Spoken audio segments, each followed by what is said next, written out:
Welcome students in the chemistry class.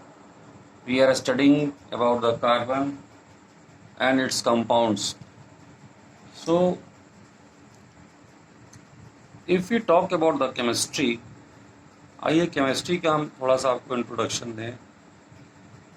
हम पढ़ रहे हैं केमिस्ट्री। केमिस्ट्री की स्टूडेंट्स 3 ब्रांचेज हैं। पहली ब्रांच आगे इसको जो बोलते हैं इनऑर्गेनिक केमिस्ट्री, एक इसकी ब्रांच है इनऑर्गेनिक। दूसरी ब्रांच इसकी जो कहलाती है वो कहलाती है ऑर्गेनिक केमिस्ट्री की ब्रांच। इनऑर्गेनिक केमिस्ट्री वो केमिस्ट्री है जहाँ पर आप जो है एलिमेंट्स के बारे में स्टडी करते हैं, हाइड्रोजन, पोटेशियम, सोडियम, इन सब की स्टडी करते हैं कि ये एलिमेंट्स कहाँ पाए जाते हैं, क्या इनका नेचर है, कौन से कंपाउंड्स बनाते हैं इन जनरल। अब आप बात करें कंपाउंड्स की बात करें तो एसिड्स क्या हैं, बेसिस क्या हैं, ये सब जो स्टडीज़ है ये इनऑर्गेनिक केमिस्ट्री में आप पढ़ते हैं। हम जब बात करते हैं ऑर्गेनिक केमिस्ट्री की तो ऑर्गेनिक केमिस्ट्री की वो ब्रांच है जहाँ पर हम कार्बन से रिलेटेड कंपाउंड्स को स्टडी करते हैं। तो सोचिए, now you can think that this is the branch only dedicated to the carbon. Carbon से पे ही सारा स्टडी यहाँ पर है, जिसकी शुरुआत हमने करी थी हाइड्रोकार्बन से। सिंपलेस्ट कंपाउंड है। We know that carbon is versatile in nature. अपनी 2 खास प्रॉपर्टीज कैटानेशन और टेट्रावेलेंसी की वजह से ये मिलियंस ऑफ द कंपाउंड्स बना देता है। तो हमारी स्टडी सिंपल ऑर्गेनिक कंपाउंड्स में होगी। इसके बाद में केमिस्ट्री की एक तीसरी ब्रांच है जिसको हम लोग कहते हैं फिजिकल केमिस्ट्री। फिजिकल केमिस्ट्री जो है यहाँ पर हम स्टडी करते हैं जो भी कंपाउंड्स हमारे पास, उसमें बाई मास क्या रेशियोज है। मैथमेटिकल कैलकुलेशंस की पूरी ब्रांच है। इस पर हम स्टडी कर सकते हैं परसेंटेज वाइज कि किसी लिक्विड की कंसंट्रेशन अगर देखनी है कि कितना लिक्विड परसेंटेज वाइज प्रेजेंट है, उसकी स्ट्रेंथ देखनी है, या उसकी और कुछ केमिकल टर्म्स हैं, नॉर्मेलिटी देखनी है। तो ये सारी चीज़ें जो है जब हम बात करते हैं वॉल्यूमेट्रिक एनालिसिस करते हैं तो वो सब आता है फिजिकल केमिस्ट्री में। हमारा कंसर्न है ऑर्गेनिक केमिस्ट्री हम पढ़ रहे हैं।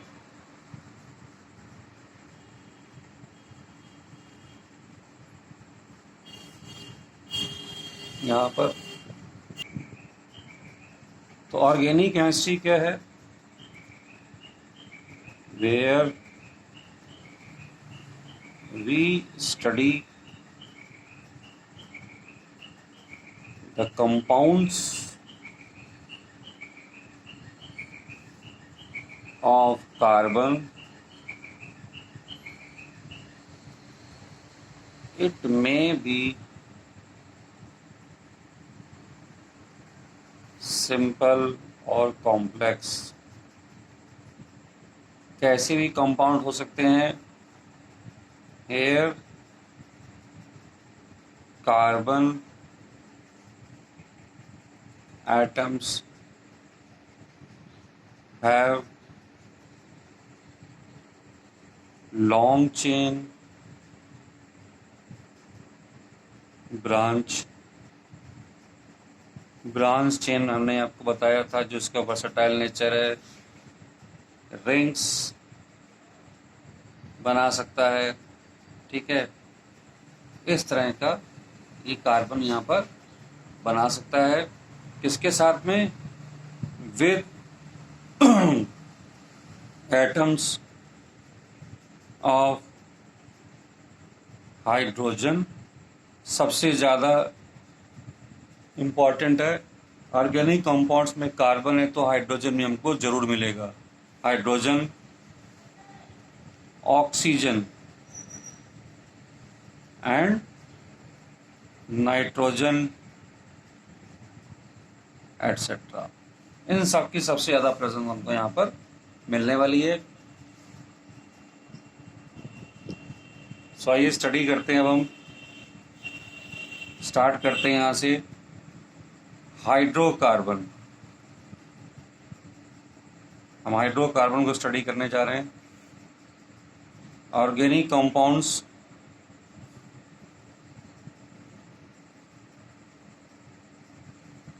Having carbon and hydrogen and hydrogen only.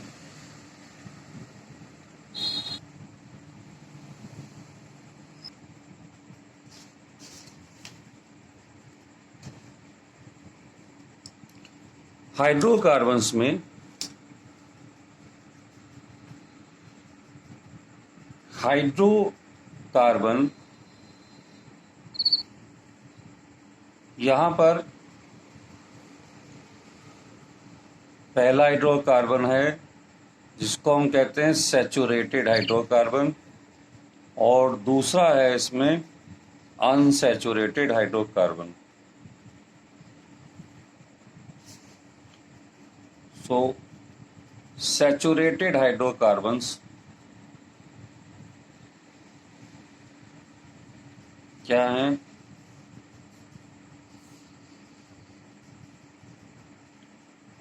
The compounds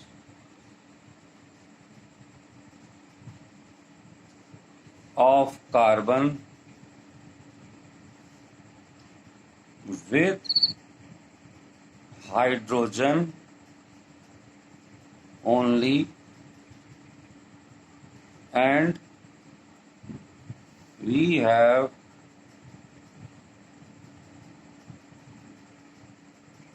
only single bonds in these compounds। यहाँ आपको कभी भी कोई डबल ट्रिपल बॉन्ड नहीं मिलेगा, केवल सिंगल बॉन्ड हमको यहाँ पर मिलते हैं। और फर्स्ट कंपाउंड इसका जो है हमने आपसे डिस्कस किया था, मीथेन, जिसको कि हमने कहा था CH4। इसका स्ट्रक्चर बनाकर आपको हम दिखा चुके हैं। और सैचुरेटेड हाइड्रोकार्बन्स का जो जनरल नेम है वो है एल्केन। इसका जनरल नेम हम लोग बोलते हैं, इनको एल्केन के नाम से बुलाया जाता है। हाइड्रोकार्बन्स को हम इनको बोलेंगे एल्केन्स।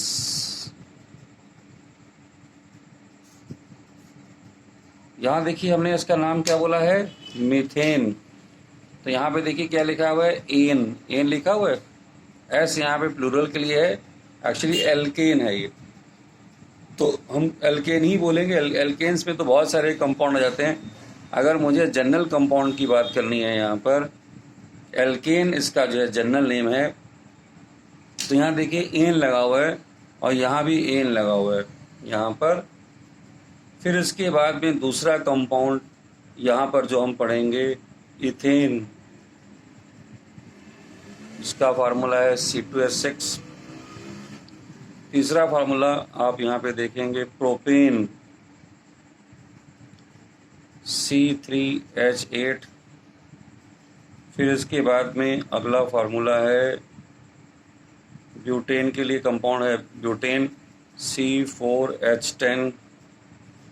ब्यूटेन के बाद में है पेंटेन, C5H12। फिर है हेक्सेन, इसको बोलते हैं C6H14। जनरल फार्मूला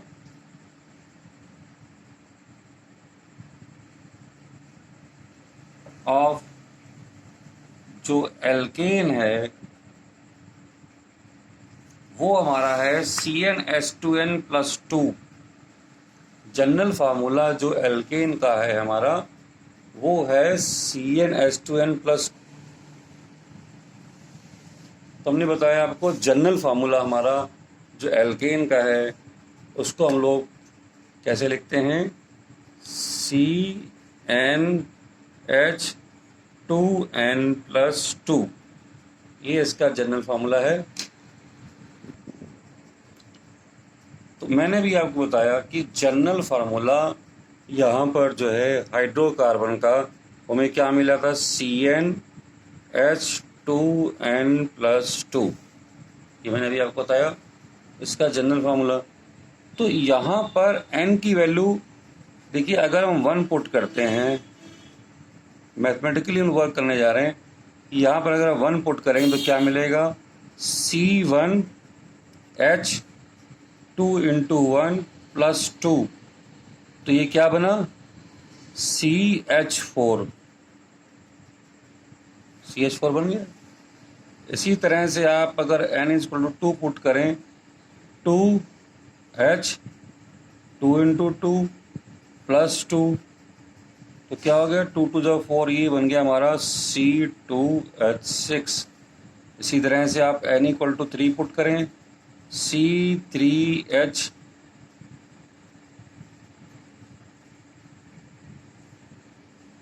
तो इस तरह से देखिए, जब भी मैंने आपको 6 कंपाउंड बताए थे, methane, ethane, propane, butane, pentane, hexane, ये सारे जनरेट हो रहे हैं इसी फार्मूले से, ठीक है।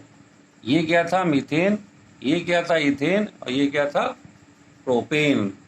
अब यहाँ पर देखिए कि ये जनरेट कैसे होते हैं, हमने इसका स्ट्रक्चर पढ़ लिया था। अब हम C2H6 की बात करेंगे,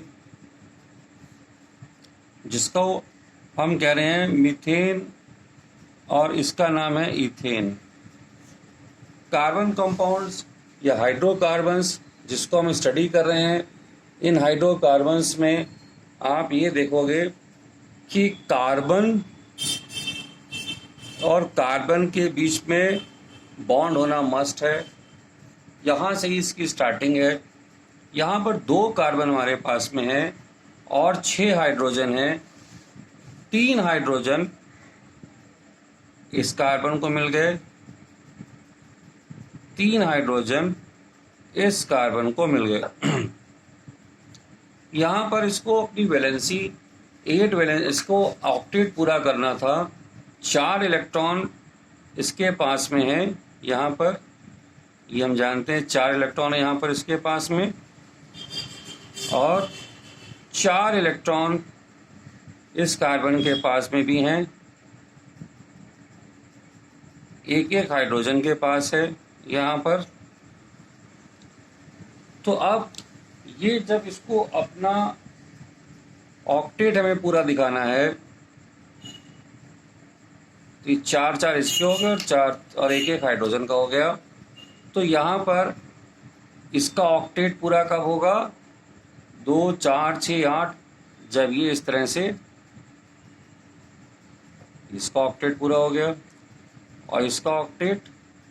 तो ये आप देख रहे हैं electron dot structure of the ethane हम बना रहे हैं।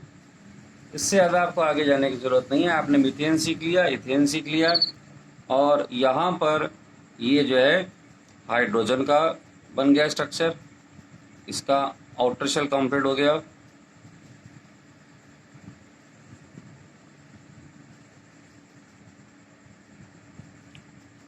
अब यहाँ पर जो है इसका बॉन्ड स्ट्रक्चर हम जब बनाएंगे, एक स्ट्रेट लाइन,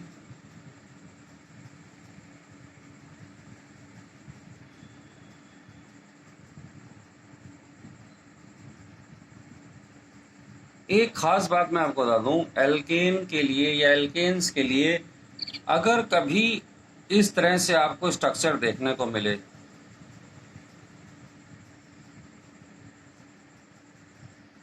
जब बहुत लंबी चेन्स बनाते हैं तो हम हर जगह हाइड्रोजन को यहाँ पुटअप नहीं करते हैं।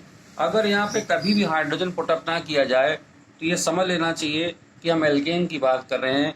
ये हाइड्रोकार्बन ही है और सिंगल बॉन्ड देखिए यहाँ पे शो हो रहे हैं, और जो स्पेस वैकेंट है यहाँ पर हाइड्रोजन ही आएगा अगर हम कुछ भी नहीं बनाते हैं।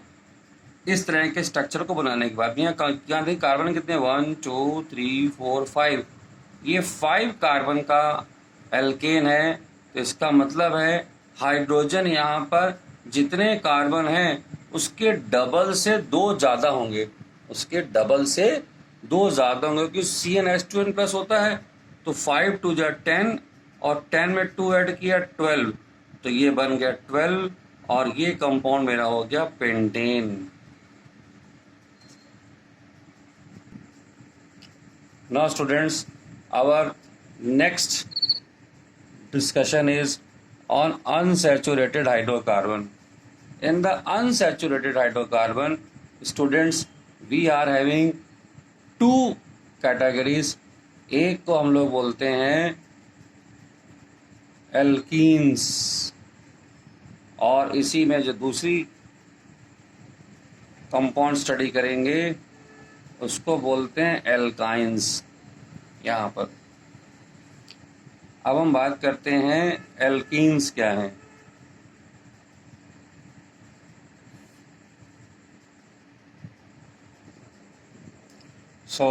एल्कीन्स क्या हैं? They are also hydrocarbon with a double bond in between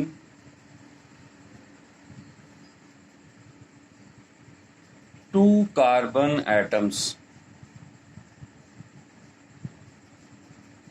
alkene की पहचान क्या है कि यहाँ पर ये एक डबल बॉन्ड हमको जरूर मिलेगा, ये इसकी खास पहचान है कि डबल बॉन्ड होना यहाँ पर मस्ट है, इसीलिए इसका नाम जो है यहाँ पर एल्कीन से इसको हम लोग बुलाते हैं। इसका जो जनरल फार्मूला है एल्कीन का वो है CnH2n। जैसे मैंने एल्केन में बोला था CnH2n+2, यहाँ हम बोलेंगे CnH2n यहाँ पर। अब देखिए यहाँ पर जो n है, वैसे भी यहाँ पर भी इसको 1 2 3 पुट कर सकते हैं। तो अगर आप n = 1 पुट करेंगे तो हमें क्या मिलने वाला है? C1H2 × 2, ये हो गया CH2। ये कंपाउंड जो है पॉसिबल नहीं है, this compound is not possible CH2, क्योंकि N1 पुट करने से जो CH2 आ रहा है। अब आप पूछेंगे पॉसिबल क्यों नहीं है? क्योंकि कार्बन 2 हाइड्रोजन के साथ मिलकर अपना ऑक्टेट पूरा नहीं कर सकता है, तो ये कंपाउंड बनेगा ही नहीं। अब इसके बाद हम पुट करते हैं N = 2, तो हो जाएगा 2 × 2, यहाँ से मिल गया मुझको C2H4। This is the first compound of the alkene family. ये एल्कीन फैमिली का फर्स्ट कंपाउंड है, और इसका हम लोग इसको कैसे बुलाएंगे? यहाँ पर देखिए, जो C2H6 था, C2H6 का नाम हमने बोला था, इसको बोला था इथेन। क्या बोला था? इथेन। ये कंपाउंड जो है मेरा C2H4 है, इसको हम बोलेंगे इथीन। इसको हम लोग क्या बोलेंगे? हम इसको बोलेंगे इथीन यहाँ पर। अब यहाँ देखिए डिफरेंस क्या आया, जो एल्केन थे उसके नाम के बाद में एन लगा हुआ था। यहाँ पर मैंने कहा कि हम स्टडी क्या कर रहे हैं? एल्कीन्स को स्टडी कर रहे हैं। तो एल्कीन का यहाँ पर जो EN है, ये पार्ट ENE पार्ट, ये ENE पार्ट यहाँ पर आ जाता है इस जगह पे, यानी इस एन को हमने रिप्लेस कर दिया किससे? ENE से। इथीन बन गया हमारे लिए। अब इसका जो है अगर बॉन्ड स्ट्रक्चर देखना हो या डॉट स्ट्रक्चर देखना हो, दोनों स्ट्रक्चर हम बना सकते हैं इथीन के। इसी तरह से अगला कंपाउंड अगर हम देखना चाहते हैं यहाँ पर N = 3, तो क्या हो जाएगा? C3, तो ये बन जाएगा C3H6। यहाँ पर देखिए जब कंपाउंड के नाम लिखे जाते हैं तो इम्पॉर्टेंट क्या हो जाता है कि कितने कार्बन है यहाँ पर। इसके पास 3 कार्बन है, इसके पास में 2 कार्बन थे, तो 3 कार्बन का हम लोग जब एल्केन यहाँ पर लिखेंगे तो उसको लिखेंगे C3H8। इसका नाम होता है प्रोपेन, इसको हम लोग बोलते हैं प्रोपेन। और 3 कार्बन का जब मुझे एल्कीन का नाम लिखना है तो इसको लिखेंगे प्रोपीन। तो यहाँ से देखिए एन था, इस एन को मैंने रिप्लेस कर दिया इन से। तो इम्पॉर्टेंट पार्ट क्या है, यहाँ पर जो ETH ये यहाँ पर सेम है, यहाँ पर देखिए क्या है, प्रॉप सेम है, प्रॉप सेम है। तो समझने की बात क्या है यहाँ पर कि 2 कार्बन का जो कंपाउंड है हाइड्रोकार्बन में, उसमें प्रीफिक्स ईथ लगता है। आइए इसको आगे डिस्कस करेंगे एल्काइन के साथ में हम लोग। तो हमारे पास में अब एल्कीन की एक सीरीज आ गई, जहाँ पर पहला कंपाउंड मैंने आपको बताया C2H4, फिर दूसरा कंपाउंड बताया C3H6, इसी तरह से तीसरा कंपाउंड बताया C4H10। यहाँ पर इसको हमने आपको बताया, इसका नाम है इथीन, इसको हमने बताया प्रोपीन, इसको हमने बताएंगे ब्यूटीन। अब देखिए यहाँ बॉन्डिंग कैसे होती है। इथीन में 2 कार्बन है, यहाँ पर हाइड्रोजन यहाँ पर 4 हैं, तो 2 हाइड्रोजन दोनों कार्बन को दे दिए गए, ठीक है। इसका मतलब है यहाँ से केवल जो है एक इलेक्ट्रॉन का ही ये शेयरिंग कर सकता है। तो 2 बॉन्ड कार्बन के कंप्लीट हो गए, इसको 4 चाहिए, तो 2 ये यहाँ पर आपस में ये शेयर कर लेते हैं। इस तरह से हमने देखा कार्बन का स्ट्रक्चर कंप्लीट हो गया, ऑक्टेट पूरा हो गया इसका यहाँ पर। और ये हाइड्रोजन का पूरा हो रहा है यहाँ पर।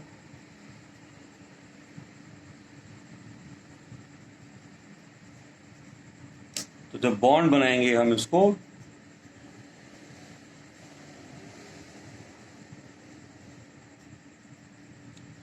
तो ये बन गया हमारा इथीन।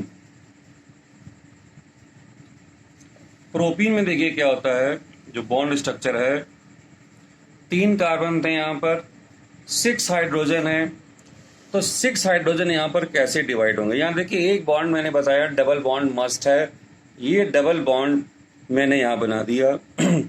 इस कार्बन को अब अपना ऑक्टेट पूरा करने के लिए कितने और इलेक्ट्रॉन चाहिए। एक हाइड्रोजन से इसको 1 इलेक्ट्रॉन मिल जाता है, तो एक लोन पेयर इस हाइड्रोजन के साथ में इसका बन गया, एक लोन पेयर इसका इस हाइड्रोजन के साथ में बन गया।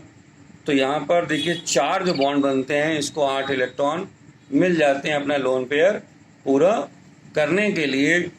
अब सेकंड नंबर कार्बन पे आइए, देखिए इसके पास में 1 2 3 बॉन्ड बने हुए हैं, यानी 3 लोन पेयर हैं, यानी 6 इलेक्ट्रॉन है, इसका 1 इलेक्ट्रॉन बचा हुआ है। तो ये क्या करता है, एक यहाँ पर हाइड्रोजन इसको मिल जाता है। अब ये जो कार्बन है, इसके एक ही बॉन्ड अभी तक बना हुआ है, यानी 1 लोन पेयर इसका बन चुका है, 1 शेयरिंग हो चुकी है, 3 इलेक्ट्रॉन इसके खाली हैं, तो इसको 3 हाइड्रोजन चाहिए होंगे अगर हम इसका कंपाउंड का स्ट्रक्चर पूरा करना चाहते हैं। अब यहाँ देखिए मैंने कितने हाइड्रोजन को यूज़ किया, 1 2 3 4 5 6, और यही हमारा फार्मूला है H3X प्रोपीन का। तो हमने यहाँ पर देख लिया प्रोपीन बन गया। अब हमारा नेक्स्ट जो कंपाउंड है वो हमारा है एल्काइन, एल्काइंस। तो ये क्या है, ये भी क्या है, they are the hydrocarbons, hydrocarbons with one triple bond at least। इसमें एक ट्रिपल बॉन्ड जरूर होगा, ये इसकी पहचान है। इसका जनरल फार्मूला क्या है? CnH2n -2। यहां देखिए, अगर मैं n = 1 पुट करता हूं तो मुझे क्या मिलने वाला है? C1 और यहाँ 2 -2, तो ये कंपाउंड एग्जिस्ट नहीं करता है एल्काइन में, ठीक है। इसी तरह से अगर मैं n = 2 पुट करता हूं तो मुझे क्या मिलने जा रहा है?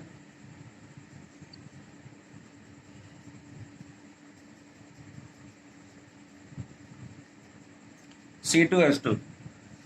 ये हमको पहला कंपाउंड यहाँ पर मिला है। इसी तरह से अगर मैं 3 पुट करूँगा तो यहाँ क्या मिलेगा? C3H2 × 3 -2 C3 2 3 6 -2H4। आइए, ये जो दो कंपाउंड मिले हैं, देखिए इनका नाम कैसे बना या कैसे लिखा जाता है, इसको हम लोग देखते हैं। इन नामों को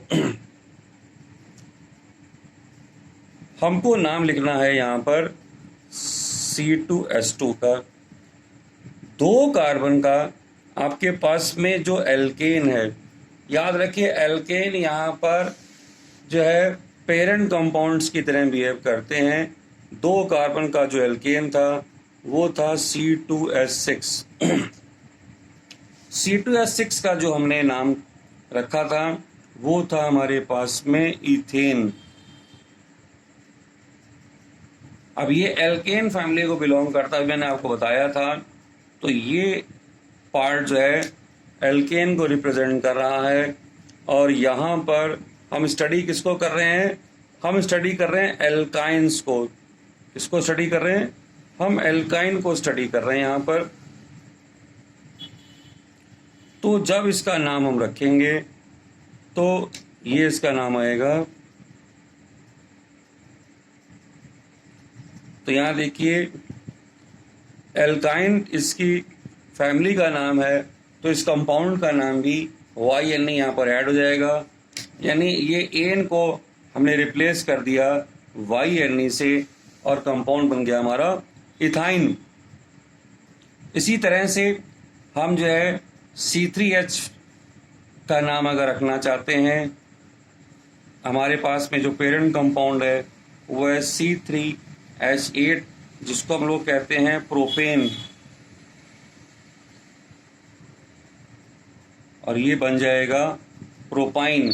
तो यहाँ पर भी एन हटा वाइन लग गया और ये बन गया प्रोपाइन। तो ये पूरी सीरीज बन जाएगी। स्टूडेंट्स, अब मैंने आपको देखिए कई बार अभी एक चीज यूज करी कि जैसे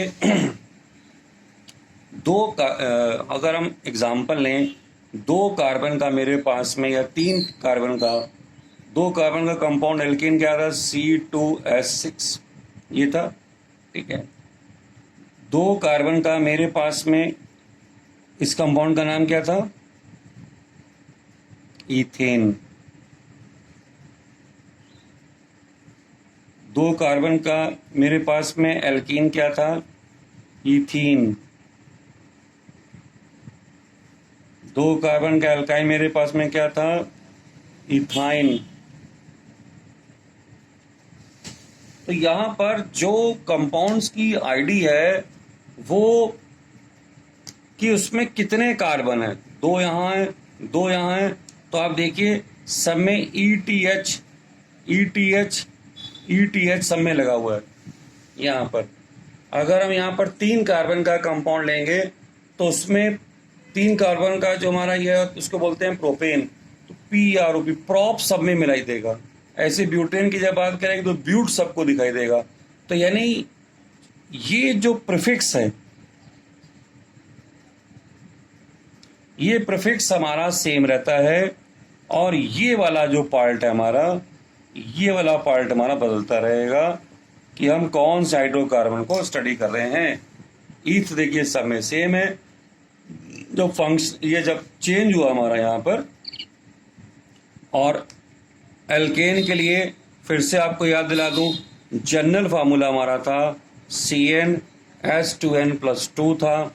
इसका जनरल फार्मूला CnH2n था।